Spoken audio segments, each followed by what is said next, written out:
পৃথিবীর সবাই আপনার সাথে বেইমানি করলেও আপনার পরিশ্রম আর যোগ্যতা কখনোই বেইমানি করবে না। ইচ্ছে শক্তি সবচেয়ে বড় শক্তি। একবার ঘুরে দাঁড়াও, পৃথিবী বদলে যাবে। ভুল যেমন মানুষকে শিখতে সাহায্য করে, তেমনি কিছু আঘাত মানুষকে বদলে যেতে সাহায্য করে। অতীতের কথা ভেবে কষ্ট পাওয়া হলো আবেগ, আর অতীত থেকে শিক্ষা নিয়ে সামনে এগিয়ে যাওয়াটাই হলো বাস্তবতা। পরিস্থিতি যে কোনো সময় পরিবর্তন হতে পারে, তাই জীবনে কাউকে কষ্ট দিও না। আজ হয়তো তুমি শক্তিশালী, কিন্তু একটা কথা মনে রেখো, সময় তোমার থেকেও বেশি শক্তিশালী। নিজের হতাশার জন্য কখনো অন্যকে দোষী করো না, বরং নিজেকে দোষী করো অন্যের থেকে অতিরিক্ত আশা করার জন্য। যে তোমায় পছন্দ করে তার প্রতি সুযোগ নিও না।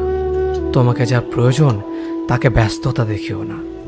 যে তোমায় ভরসা করে তার সাথে প্রতারণা করো না। যে সবসময় মনে রাখে তাকে কখনো ভুলে যেও না।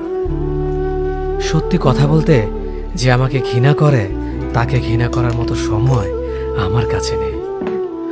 কারণ যারা আমায় ভালোবাসে, আমি তাদেরকে ভালোবাসতে সবসময় ব্যস্ত।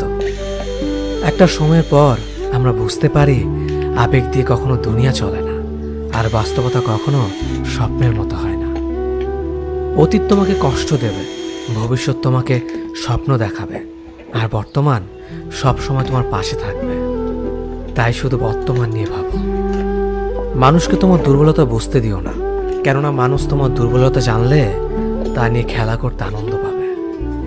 পৃথিবীর জীবন নামক নাট্যমঞ্চে সবাই এক একজন অভিনেতা অভিনেত্রী, শুধুমাত্র চরিত্রগুলো ভিন্ন। অস্ত্রের আঘাত শুকিয়ে যায়, কিন্তু কথার আঘাত শুকায় না। তাই কাউকে কিছু বলার